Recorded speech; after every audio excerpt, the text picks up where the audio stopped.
Welcome, everyone, to Couch Potatoes and Sports Tragics. And we've got Jetsetter Jordan here again. Yes, firmly grounded for a couple of days. Yeah, well, it's been a couple of weeks now. Yeah, I know. I'm not used to it. I've been shocked myself. Off to Yeppoon this weekend, mate, just to... Yeppoon? You know, just dispel, any concerns you may have. Yeah, your jet-setting lifestyle. Yes. That's for sure. You're just saying to me there before about a little bit of drama in the Brownlow Medal in the AFL. Yeah, well, Isaac Heaney, who's Sydney Swans star, who's been favourite for the Brownlow, and of course the Swans have been absolutely killing it. He got suspended. They tried to appeal it. It was upheld.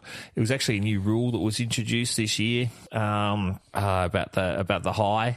I'm pretty sure it was about the high contact. And you look at it, the guy's falling, and he's managed to clip his face on the way down as he's pushing him off. There's nothing in it.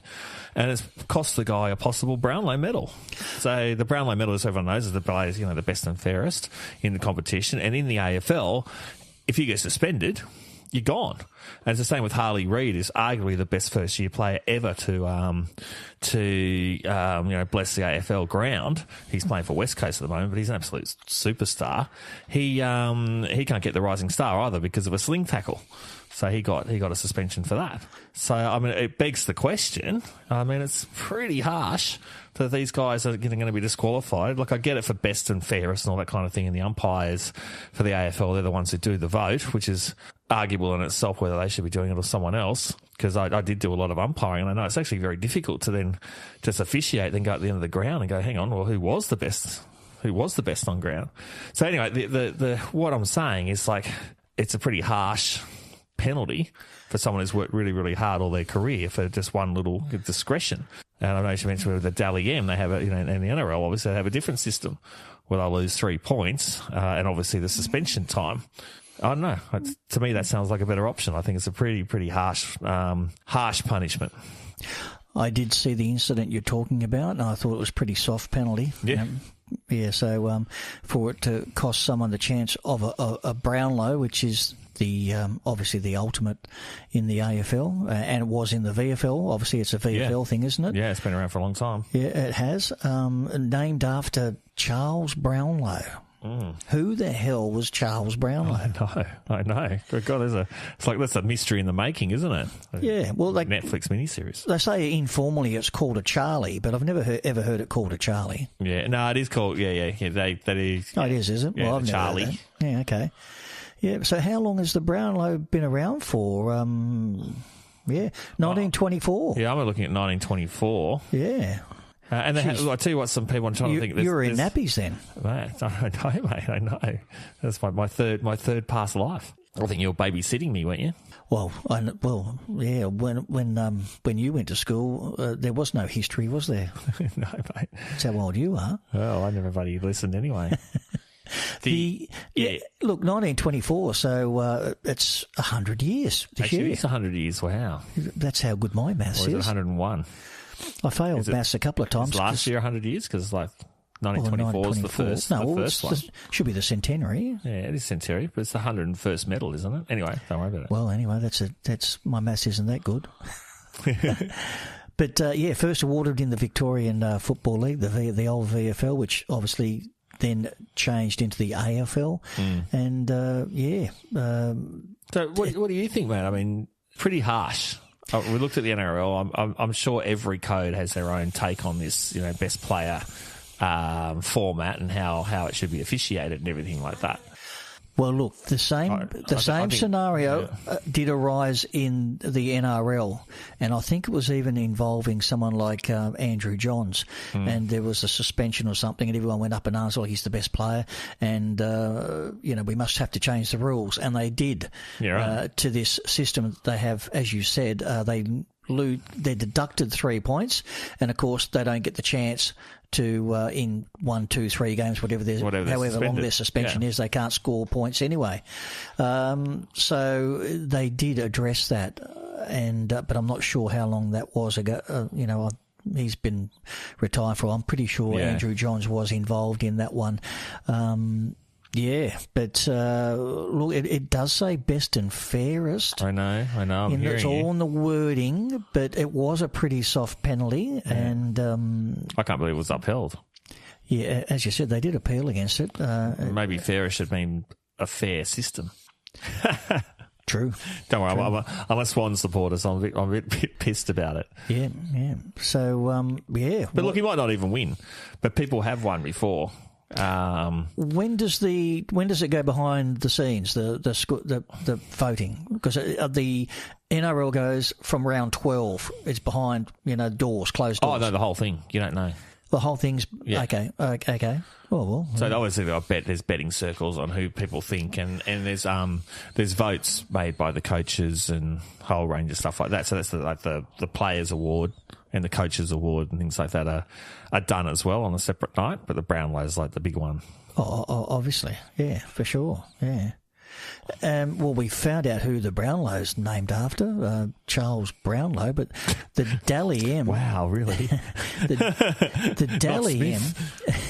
The Dally M. Well, Norm Smith medal for the grand final. Yeah, well, that's true. He was a great player, was he? He was a great player. I'm trying to Melbourne or someone like that. You hitting me up on that one? Yeah, well, I can't remember what Normie did. We'll have to do our research on that. But he was one of the all-time greats. Now, the Dally M, of course, is named after the great Dally Messenger, who was the very first superstar of rugby union and rugby league. Dally Messenger, don't dilly-dally, yeah. Yeah, Dally Messenger. He was, when rugby league was formed in 1908, they targeted Dally Messenger because he was the greatest rugby union player in the world. They got him, and I think for something like £180, which was a lot of money back in 1908, £180. And the rugby union was so pissed off, they struck all his records off the record book. Yeah, right. And they didn't put it back in for another 100 years. Yeah, right. I think 2008 in the centenary, they put his names back in the record books. They were that pissed off. So it was a huge coup. So the all-time biggest dummy spit. It was a big dummy spit from the rugby. Huge dummy spit. Yeah, for sure. Yeah. So the Dally M's named after him, and it is the best and fairest. So I think originally there was the Rothmans Medal, which was obviously sponsored by a cigarette company. That was the original best and fairest in the NRL, and then the Dally M took over and became the NRL's number one best and fairest award. I think in 1999. So it's been around for a while, but as I said to you off air there, I have held a Dally M. My great mate Ray Price had won the 1983 Dally M for Best Player of the Year, and I did get a photo taken. I saw your post on Ray Price being an immortal, wasn't it? Well, yeah. Put him up there. Yeah. I'm surprised he's not. Well, vote for it. Go onto the Facebook page and vote for it. Look, getting on that for the immortals, again, probably another subject for another podcast, but they're putting out the names of Cameron Smith and Alan Alfie Langer, and players like that. But I'm sort of thinking about the guys back in the day, like the great Ron Coote, Bobby McCarthy, Ray Price, guys who played 30 or 40 years ago. Surely they must come into contention before Cameron Smith, and surely there must be some sort of distance between their statute of immortality, whatever statute of limitation. Or I mean, is it just guys who played in the last 25 years that come into contention? Can't limit the immortality. Exactly, defeats the purpose. Yeah, for sure. But in answer to your question about the Brownlow, what is fair? I was wondering what other codes do as well. I mean, it's interesting to see the NRL. I think that's anyway. Because what's happened also with the AFL, they've made, especially with concussion, they've made all these rules, and this rule that Heaney went down on only came in this year. So that they've changed the rule as well. So there you go. That's another thing. So last year you wouldn't have been pinged for it. Okay. So it's with the contact and everything. Expand again. It's because of the high contact. Yeah, the high contact and concussion and so forth. Which I get. I don't think anyone's going to argue on that point. But so the guy friggin' slips. It's like. I remember I used to umpire years ago, and you put your head down and you run into someone, and then bounce back and go, oh my God, and hold your head. You shouldn't get a free kick. Then the guy bloody slips. and Reece says his Walsh. bloody head high. He wasn't even looking at him. Reece Walsh in State of Origin 1. Yep. Slipped into the tackle. Sawali sent off after 7 minutes. Yep. I mean, yeah.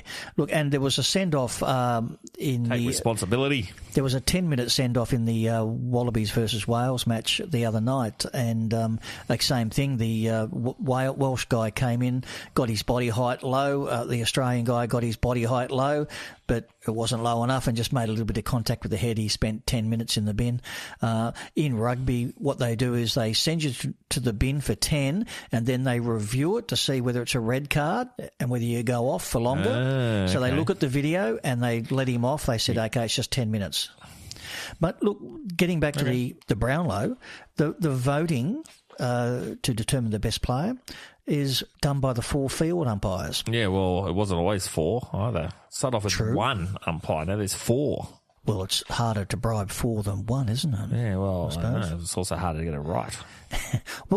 Well, obviously, but it wasn't the umpires that do it, so they don't call so it's done off field sort of thing. Like there's a review, there's a committee that will review and go, right, we're putting you up for 3 matches and you can fight it or take it. Yeah, I'm not talking about that. I'm talking about the actual votes for the Brownlow. It's done by the 4 umpires. Yep. And they do it on a 3-2-1 vote. So, I mean, obviously with 4 opinions, you're actually... Yeah, you're taking a lot of bias out of there and you're getting a good spread of the points and the umpires. With the umpires at AFL, just enlighten me a little bit. You got, is it 2 field umpires and 2 boundary umpires? No, 4 field, 2 boundary. Really? 2. Oh, yes, it's like over the top, in my opinion. That just shows how fast the game can be and how fast the ball does move down the field, doesn't it? I don't know if we're digressing on what we were originally talking about, which is fine. So last year, Lockie Neal won, but the umpires chose him as best player. And, I think he had about 15 touches, which is not a lot of touches. And there's people out there with 25, 30 touches, kicking goals and everything, and Lockie Neal picks up 3 votes. And, I don't know, he might as well spend half the bloody game on the bench. So I'm just saying it's very hard for umpires when you're concentrating and trying to just officiate a game to then turn around and go, well, he played well. Personally, I think it should be taken off their hands.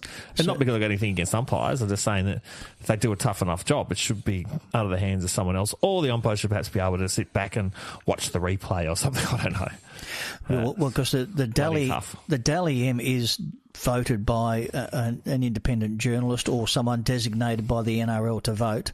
Yeah. And they do 3-2-1. Yeah. And it is only the one person, I believe, who does the voting. So that's why it goes behind closed doors after 12 rounds. That's pretty... Yeah. Well, I'm pretty sure it is. But... Well, we'll have a bit of a check of that one. But, one person's opinion. True. Yeah, which is what I'm saying about the 4 for the... Is he like got voting guidelines? AFL. Yeah, 4 for the most AFL. touches or most tackles or what the hell? Like, it should be a point system. Like AFL, like best player. Then they got a full point system. So it's not just goals or disposals or anything like that. It's all the other things that you can do as well. Yeah. Goal assists and tackles and those sorts of things are all included.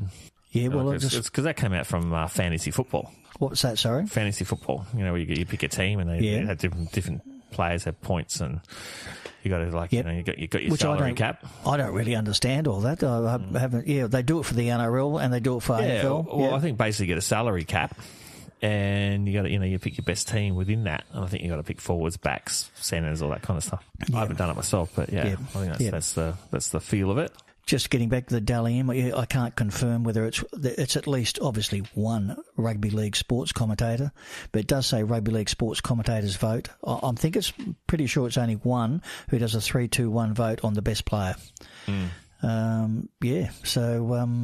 As I said, originally it started off as the Rothmans Medal, and that was first awarded in 1968. Rothmans, suck it back. Yeah, well, that would have been the years of the Winfield Cup too, just about. What do they get, a year's supply of Rothmans? They probably didn't win it again. They probably got to... Although, I don't know, Wally Lewis, he smoked, didn't he? A few of them. I don't think you could smoke in this day. Like, it'd be too full on. Couldn't get away with it for smoking at all. Yeah, Wally used to spark up on the field after the game, didn't he? Well, some of them did. There's a few photos. I remember for North Sydney. I can't think of his name. He played for New Zealand.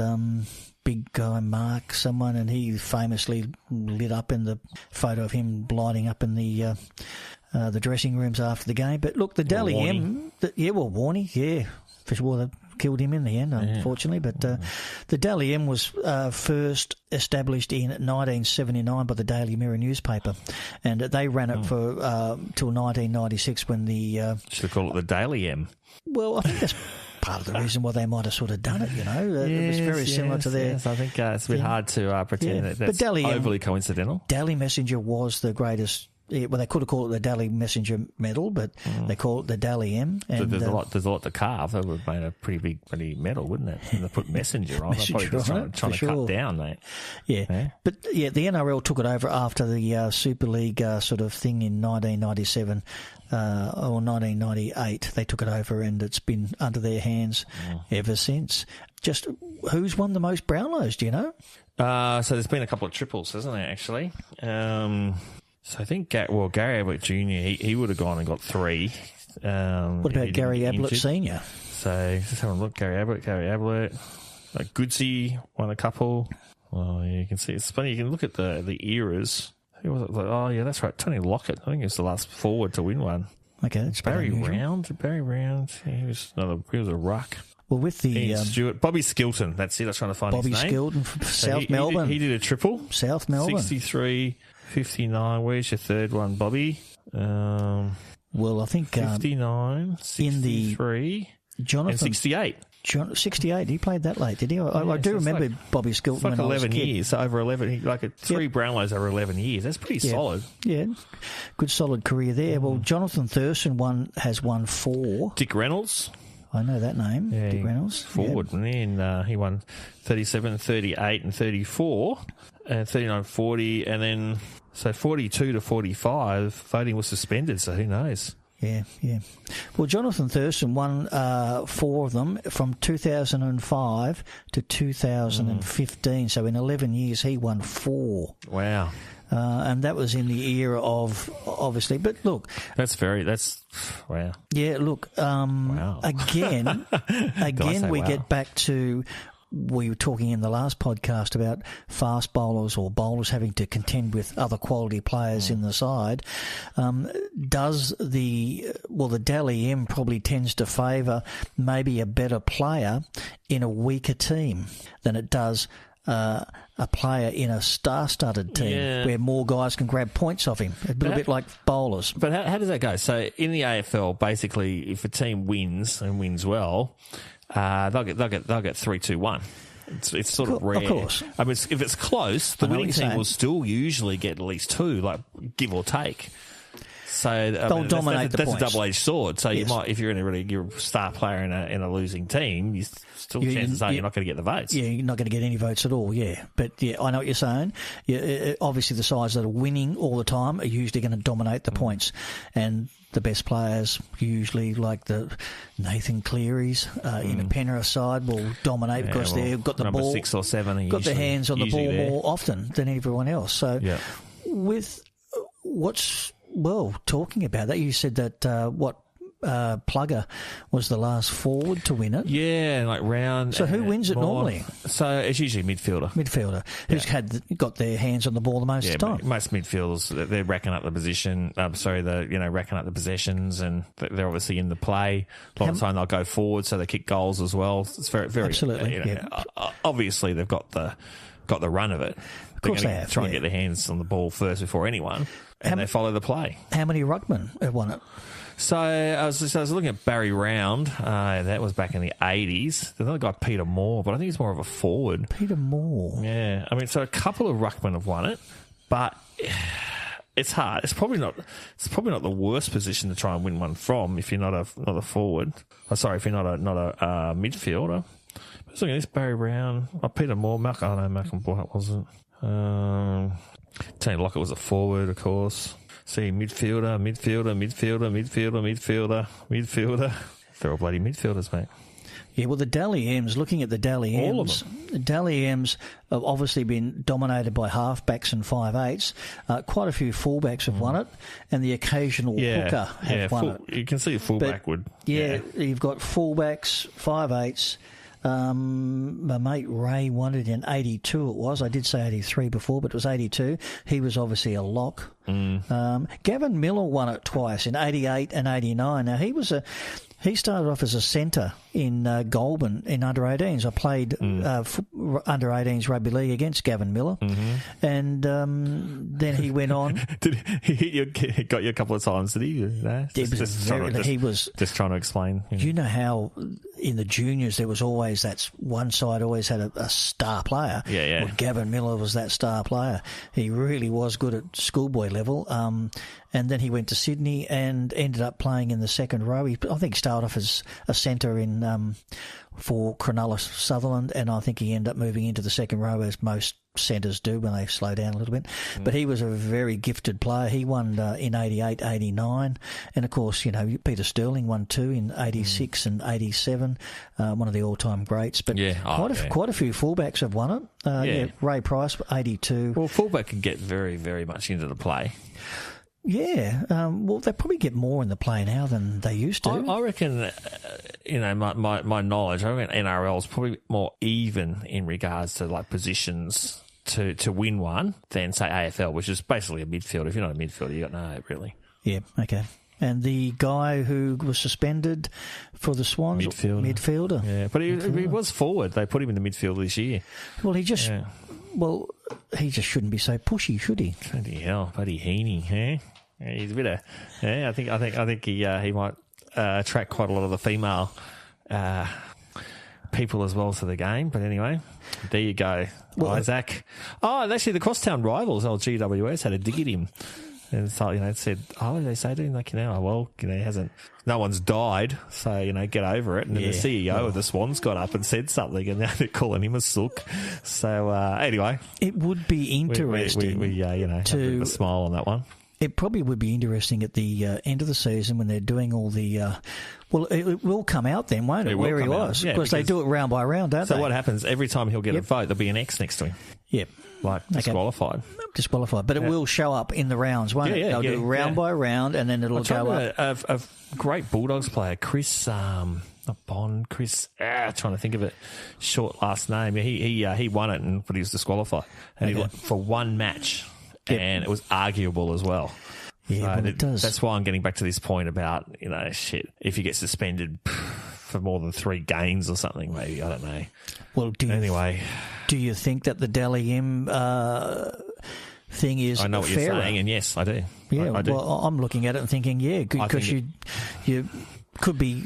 I think it's a massive hit. These people, these guys have spent their entire life and career, and of course, someone like Heaney. I think a lot of people who win these things, they don't. They look at the team anyway. Otherwise, you wouldn't win it. So they're going, oh well, it's not as important because it's not like an egotistical thing. But they should still be recognised. Of course. And to get slammed for one something like that, I think is a bit hard. Yeah, but it's to win a Brownlow is the huge, or a Norm Smith medal. Yeah, which is very much like in the Dally M and the Clive Churchill medal in the NRL. Yeah, whole thing, Alan Border medal, all that. Yeah, absolutely. I think the other thing, which is interesting, you were saying before, is that there really is cannibalism of votes too. Because at the moment, the Swans have been going really, really well. They're a bit of a dip at the moment, but you got 3 or 4 players. All of them could probably win a Brownlow. They're all pinching votes off each other. That's right, and that's as we said in the last podcast, getting back to bowlers pinching wickets off each other, and who's. Yeah. That's the advantage. Then again, you're looking for the team, you're looking for the individual, and I think all these guys would take a grand final win over an individual medal any day. Of course, absolutely. Yeah. Just quickly, I want to switch to the tennis. Oh yes, okay. Okay, so Alcaraz easily defeated Djokovic. He was carrying an injury and all this sort of thing. But just to sort of close out here, there was they're talking about the big 4. Which was Andy Murray, and of course he's more or less dropped off or out. He retired and came back, and anyway, I think he's doing mixed doubles, and that's about it. Of course, Federer It was the end of an era. Nadal is all but cooked. And now Djokovic, we see a younger crowd. We've got Sinner sitting number one. I don't know if Alvarez has actually overtaken him now. But we're seeing this young crew come through. Well, number 6. Is it the end of an era? Yeah, well, I think it is. I think you're right. Djokovic is freaking 37 or something, you know? Yeah. So pretty outstanding to do what he's doing. But I don't know. Maybe it's too early to tell. Has he got another one in? He only needs one more to equal Margaret Court. But then Serena Williams, she had quite a few opportunities and she never quite got there either. It's both sitting on 24, I think. I think Court was 25. Yeah, I'm not sure. I'd have to look at that stat. I know it was a lot. Margaret Court, obviously one of the all-time greats of tennis, along with Rod Laver and that. But again, that's probably another subject for another podcast. It's just that the game was on last night, so I thought, we'll for sure have a think about it. Yeah. No. All right, we'll wind this up. The controversy of the Brownlow Medal. Yes, well, all of them really. Yeah, and a little bit of history there of the Dally M as well. So there we go. But gotta love your footy. Got to love your footy. It is winter time. Don't matter what coat. Absolutely. Love it. Yeah. All right, we'll wind this one up again. Thanks for coming in, Jordan, again. No worries. It's good to see that you're both feet firmly on the ground. Yeah, you're not up in the air flying. No. Yeah, that's it. Not physically. Not physically. All right, so thanks again. And, of course, if you have been listening, tell your friends. And if you haven't, then don't. Yeah, that's it. Well, you won't know, will you? Yeah, that's right. It's a good night for me. See you guys. Bye.